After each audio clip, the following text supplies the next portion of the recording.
The buzz of my phone pulled me from sleep. I reached over, expecting a message from my sister or maybe one of my developers in a different time zone. Instead, it was a single text. No greeting, no explanation. Just this. Laura, after careful consideration, we've decided to move in a new direction. Your role is no longer required. Thank you for your service. Please ensure all access is relinquished by end of business Monday. Management.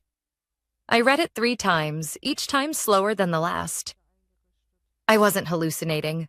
23 years, thousands of hours, millions in revenue, and a company I helped build from a folding table in a shared co-working space, now severed with a text message on a Sunday morning. I should have been furious, or heartbroken, or at least shocked. But I wasn't, because somewhere deep down I'd seen this coming. Still, I took a breath and typed my response with the same calm professionalism that had carried me through acquisitions, layoffs, investor feuds, and late-night debugging sessions. Wishing you all the best moving forward. I set my phone down and stared at the ceiling. My name is Laura Klein. I'm 57 years old, the co-founder and, until this morning, the chief systems architect of Redline Tech Solutions, a mid-sized SaaS firm headquartered in Denver. I raised my daughter through 2 recessions and 1 pandemic while growing this company from a bootstrapped idea into a $40 million operation. I didn't have investors back then. I didn't even have proper health insurance. What I had was a whiteboard, 3 laptops, and an idea that wouldn't let me sleep. And now, I had a text message. Sent by Connor Maddox, the 32-year-old modern visionary, who had joined us 6 years ago as a junior product manager and climbed the ladder fast. Too fast. Connor had charm, no doubt, and a Stanford MBA that made investors swoon.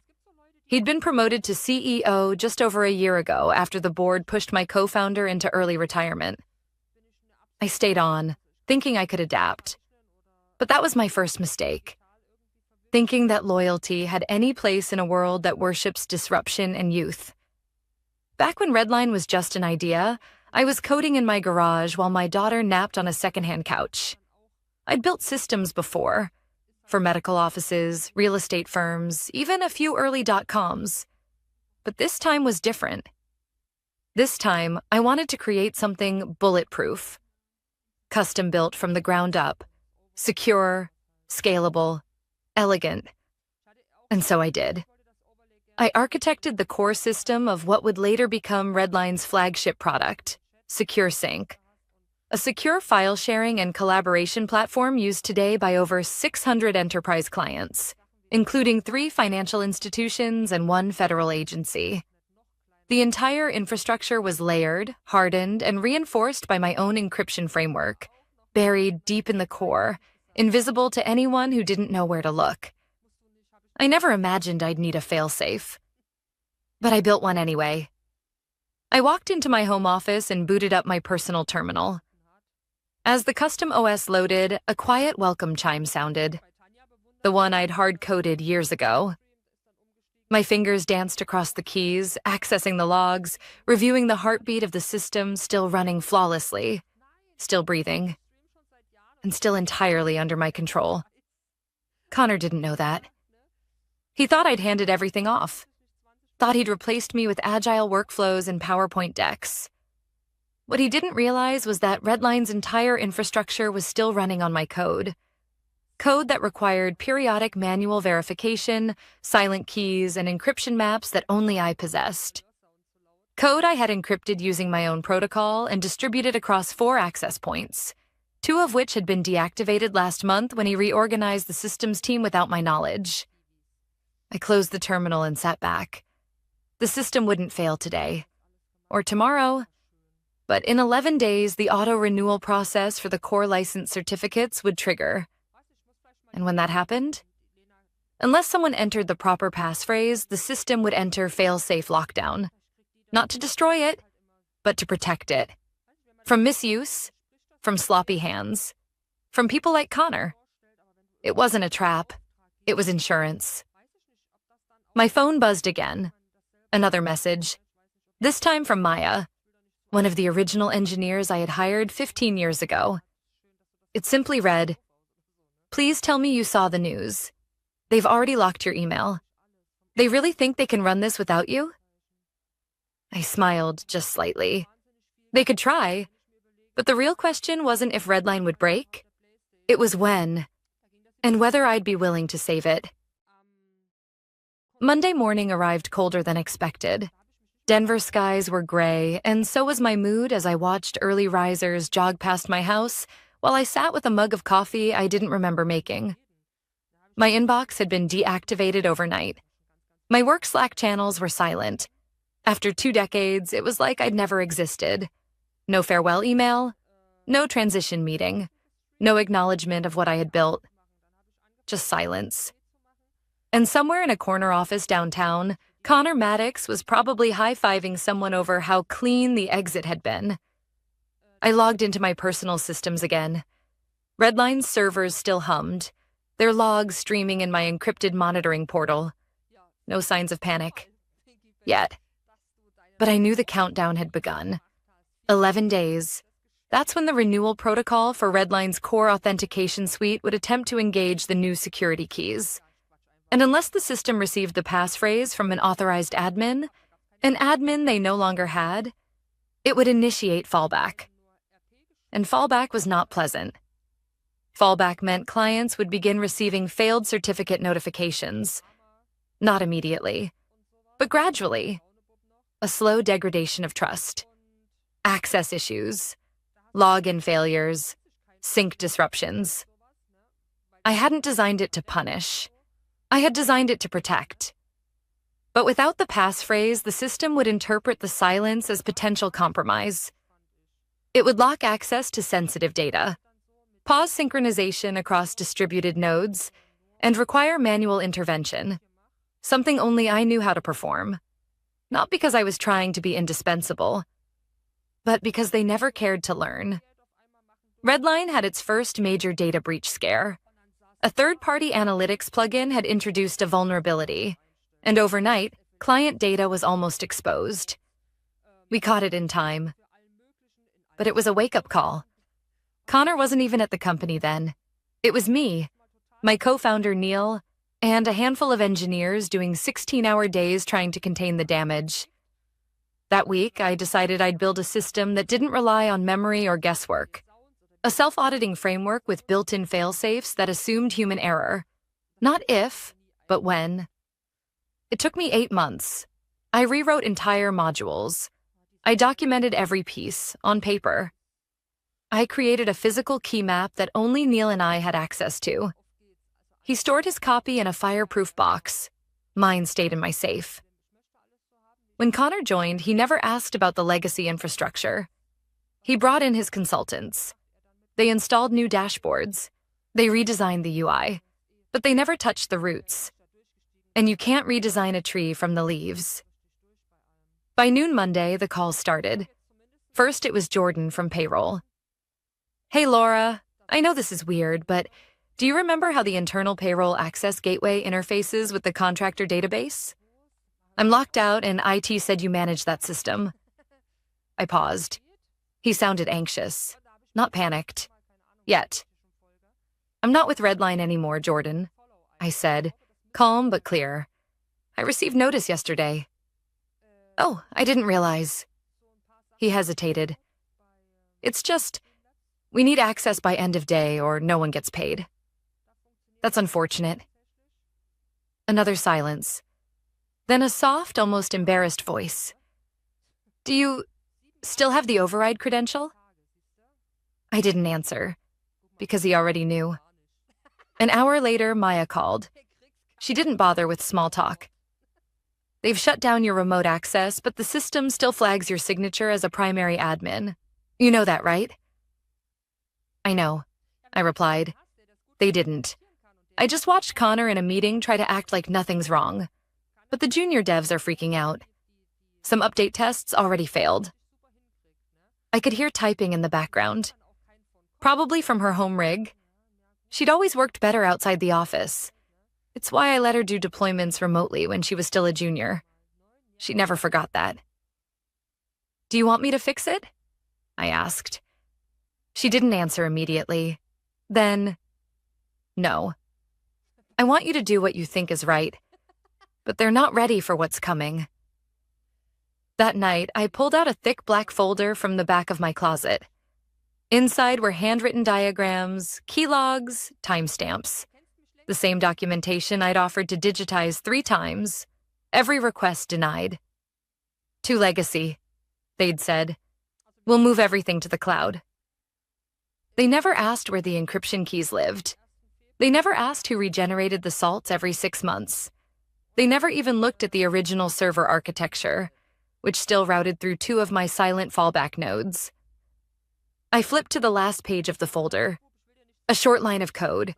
My final safeguard. A script that, when executed, wouldn't damage the system, but would bring it to a complete halt. A pause. A system-level reminder. This infrastructure was never meant to run without understanding. Please return to Origin for reset. I closed the folder and locked it back into the safe. I wasn't going to break anything, but I wasn't going to protect them from themselves either. Not yet. On Wednesday morning, Maya texted again. Laura, it's starting. Multiple client systems failed the overnight sync. Connor's blaming the IT team. You might want to check your logs. I refreshed the system. Node 4 had just gone silent. 10 days left. Wednesday, 6:32 a.m. Maya's message was short, but it landed like a hammer. Laura, it's starting. Multiple client systems failed the overnight sync. Connor's blaming the IT team. You might want to check your logs. I set down my coffee and slid into my home office chair. Node 4. Silent. That node served authentication requests for 7 enterprise clients, including Vantage Bank, our oldest financial customer. The certificate validation ping had failed twice overnight, just as I had predicted. Without manual override, the system was in fallback mode, cutting off synchronization and escalating logs to the secondary failsafe queue. Not a full shutdown. Not yet. But the symptoms were showing, and they were only going to spread. I opened a secondary monitoring screen and watched as red flags blinked across nodes 3 and 7. Not critical, not total failure, but cracks. Clear and growing. They were already late in fixing it. By 10:17 a.m., I received a LinkedIn message from one of the newer engineers, Tomasz, a quiet but competent back-end dev who'd joined 2 years ago. Hi, Laura. I hope you're well. I know you're no longer with Redline, but I was wondering if you have any advice on the legacy cert validator used in SecureSync v3. Our internal documentation references something called gate check, but no one knows what it does. Gate check. They really didn't know. That was the handshake verifier I wrote in 2012 after a customer-side certificate failure caused a 3-hour sync blackout. It silently intercepted verification mismatches and pushed a delayed retry process through a sandbox until the system could safely resolve the key difference. Without it, the entire handshake loop stalls. Redline's architecture had evolved since then, but the backbone of that process, the logic, still ran on that silent script. Buried deep, stable, untouched for a decade. I didn't respond to Tomasz. I needed to keep emotional distance.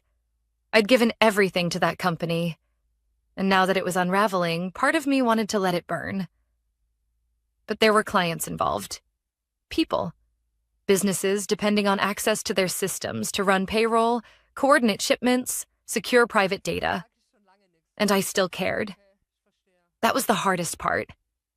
I still cared.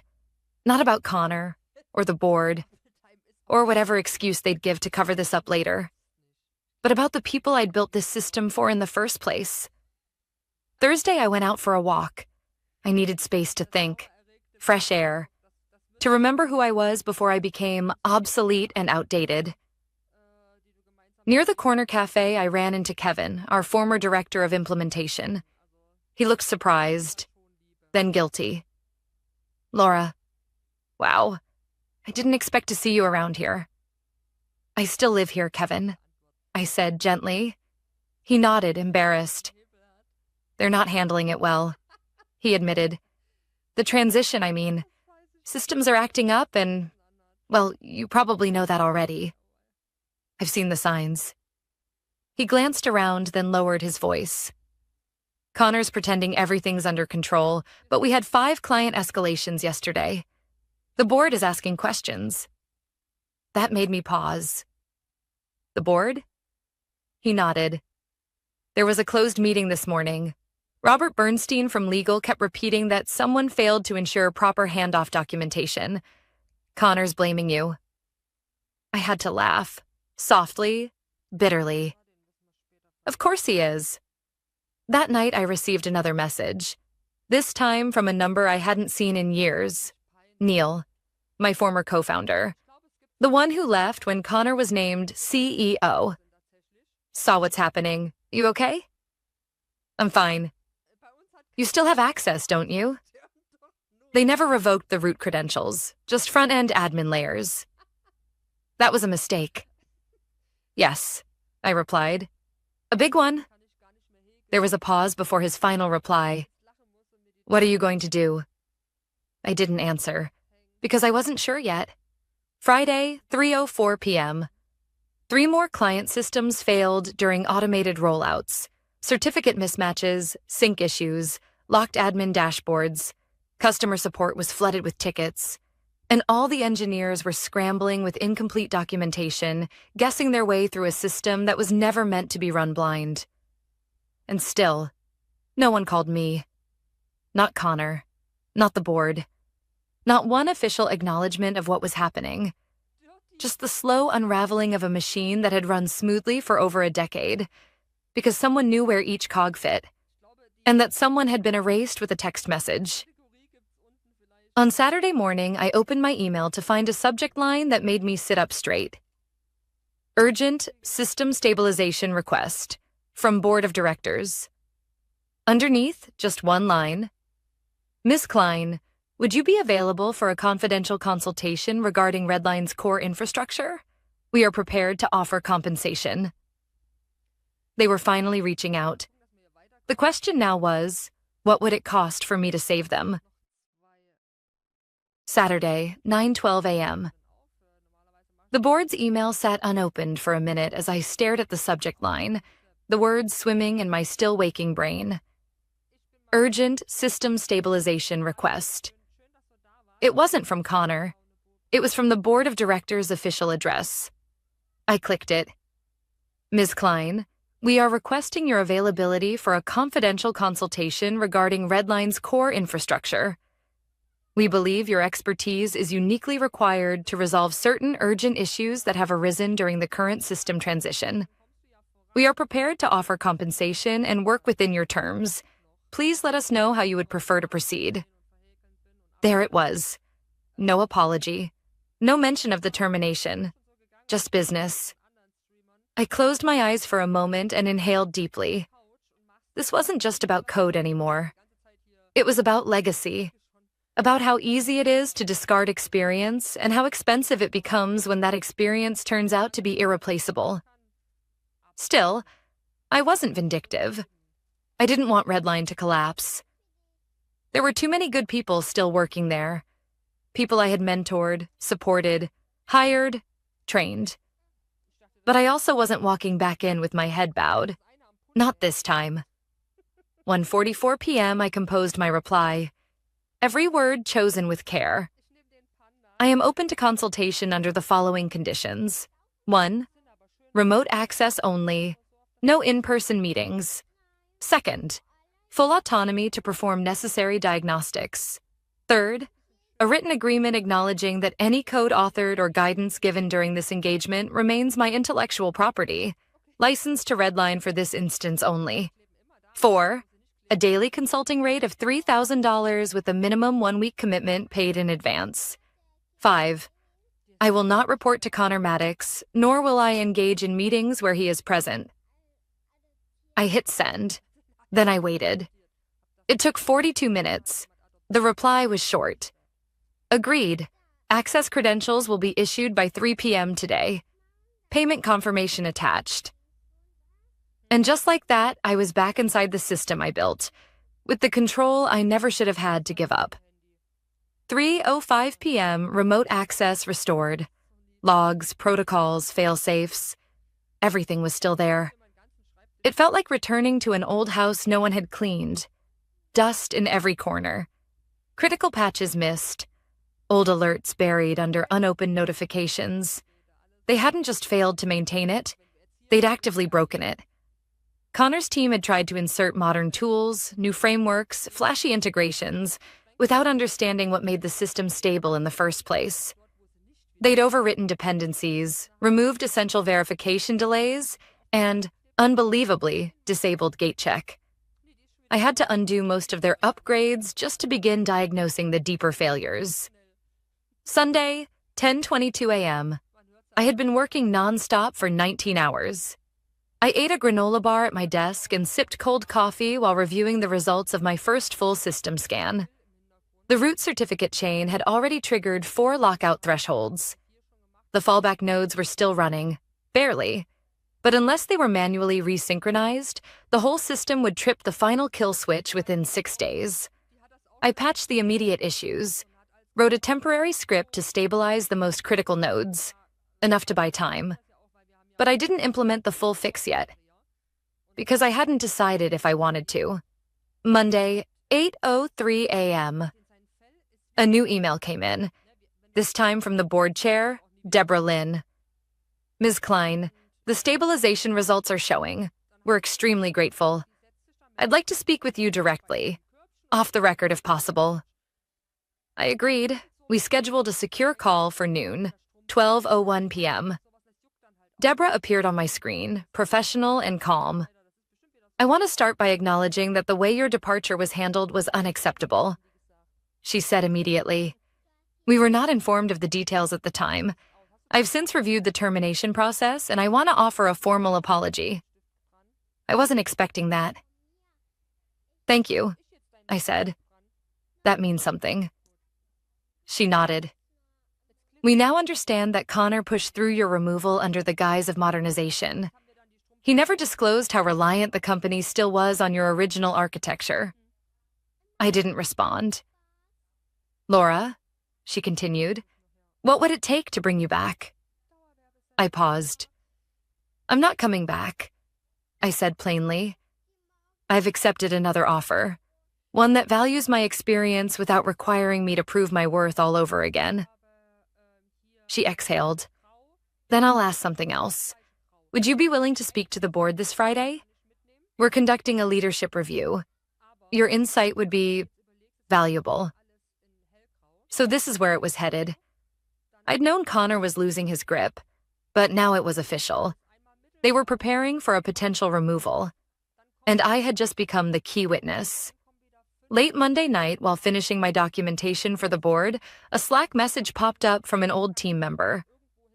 Hey, just heard from someone inside. Connor's scrambling. He knows you're behind the fix. He's planning something. Something in my stomach twisted. Because the only thing more dangerous than a CEO out of his depth was one who realized it too late. Tuesday, 7:46 a.m. The Slack message still sat on my screen. Connor's scrambling. He knows you're behind the fix. He's planning something. I stared at it for a while. Connor was many things. Impulsive, insecure, dangerously self-assured. But I hadn't expected him to retaliate this late in the game. He must have realized the board was circling. My consulting agreement had already been shared internally. The log showed who'd implemented the stabilization patches. There was no more hiding, but that didn't mean he wouldn't try. At 9:08 a.m., my phone rang. Unknown number. I let it go to voicemail. Then it rang again and again. By the fourth call, I picked up. Laura. His voice was low, controlled. I hadn't heard it since the day of my termination. Connor. I think we need to clear the air. I said nothing. You've made your point, he continued. You've shown them how valuable you still are. You've reminded everyone of your Legacy. His voice twisted on the last word. I'm not trying to make a point, I replied calmly. I was asked to fix a system your team couldn't handle. I did that. You were also asked to speak to the board Friday. So he knew. That didn't surprise me. What are you planning to tell them? He asked. That depends, I said. What are you afraid I'll say? There was a pause. Then the mask slipped a little. I'm asking for a chance to make this right. Let's not let this spiral. I almost laughed. Not out of cruelty, but from the sheer irony. Now he wanted to repair things. After dismissing my contributions. After calling me obsolete and outdated. After cutting me loose with a single-line text like I was a forgotten vendor. Connor, I said evenly, you've had every opportunity to lead with integrity. Instead, you lied, covered your mistakes, and nearly tanked a product that supports hundreds of companies. This isn't spiraling. This is accountability. I'm willing to offer a deal. That got my attention, but not for the reason he hoped. I'm listening, I said, folding my arms. You come back as a systems advisor. Title of your choice, full autonomy, executive compensation package. We present it to the board together as a show of unity. Unity. I almost admired the audacity. Connor, I said slowly, you want me to save your job, not the company. He didn't deny it. Your name still means something here, he said instead. Don't throw away everything you built just to prove a point. It was subtle manipulation, framed as logic, as loyalty, as if I was the one being petty. I took a breath. I'm not throwing anything away. I'm preserving the parts that matter.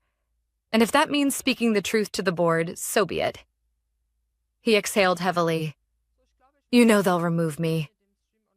I know they'll make the decision that's best for Redline. And I ended the call. Wednesday, 4:20 p.m., Maya called. He's running scared, she said. Pulled 3 of us into a meeting today and tried to make it sound like the system failure wasn't his fault. Blamed legacy constraints and incomplete documentation. Classic deflection, I muttered. Laura, she said softly, you know you're going to be the deciding vote, right? I'm not voting, I replied. I'm just telling the truth. Sometimes that's the same thing. I didn't respond, because she was right. Thursday, I spent most of the day finalizing documentation. Every patch I'd written, every bypass I'd corrected, every flaw I'd traced back to Connor's decisions. It wasn't vindictive. It was just clear. The facts. A timeline. The truth.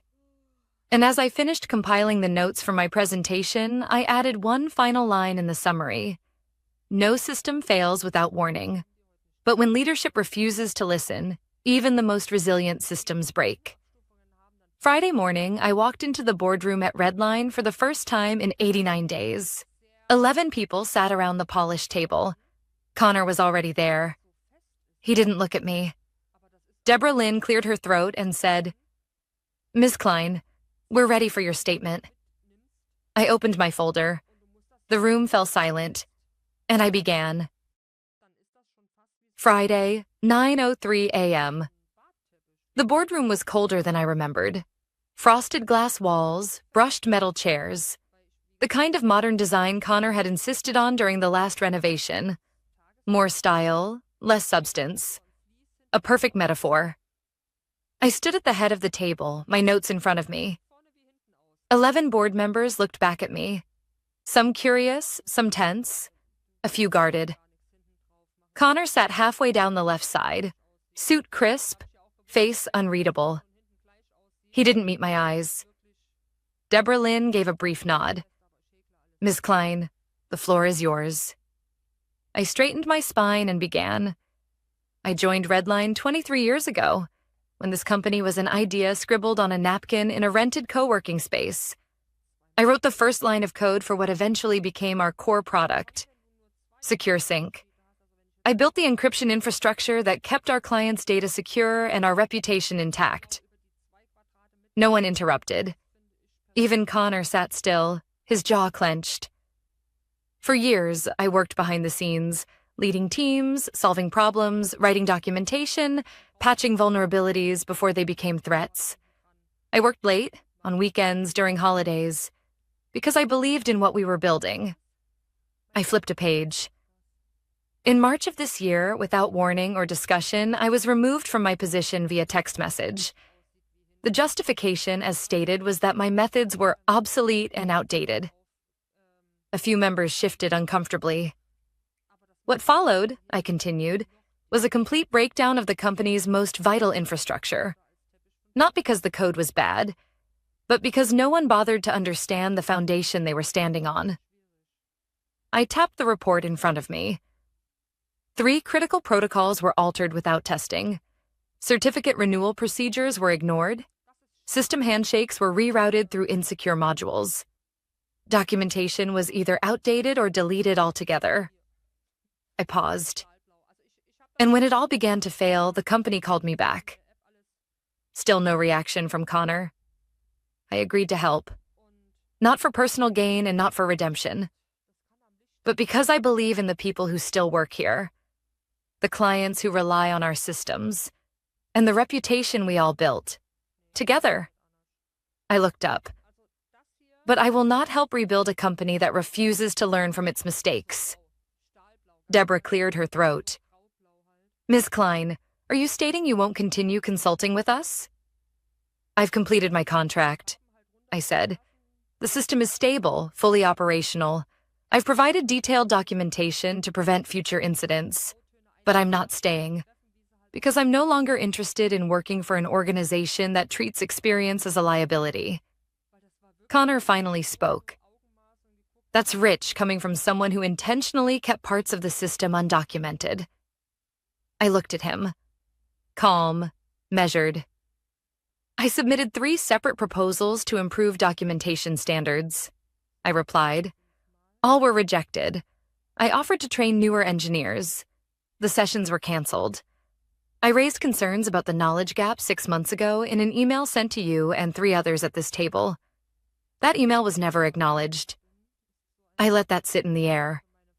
If anyone kept the system from being fully understood, it was the leadership who decided that what they didn't understand must not matter. Silence. Then James Barton, the board member closest to Connor, leaned forward. Laura, he said, what do you recommend moving forward?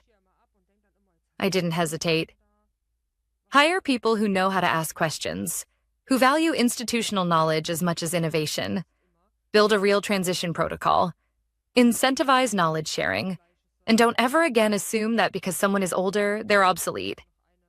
Deborah nodded. Thank you, she said. We appreciate your honesty. I closed my folder and stepped back. I was done. Saturday, 11:24 a.m. The call came from Deborah. Connor has resigned, she said. The board voted unanimously to begin a leadership transition. We've asked Robert to serve as interim CEO. I said nothing. I didn't feel triumphant. I just felt free. There's one more thing, Deborah continued. The board has agreed to implement your documentation framework. They're calling it the Legacy Protocol. We hope you'll let us attribute it to you.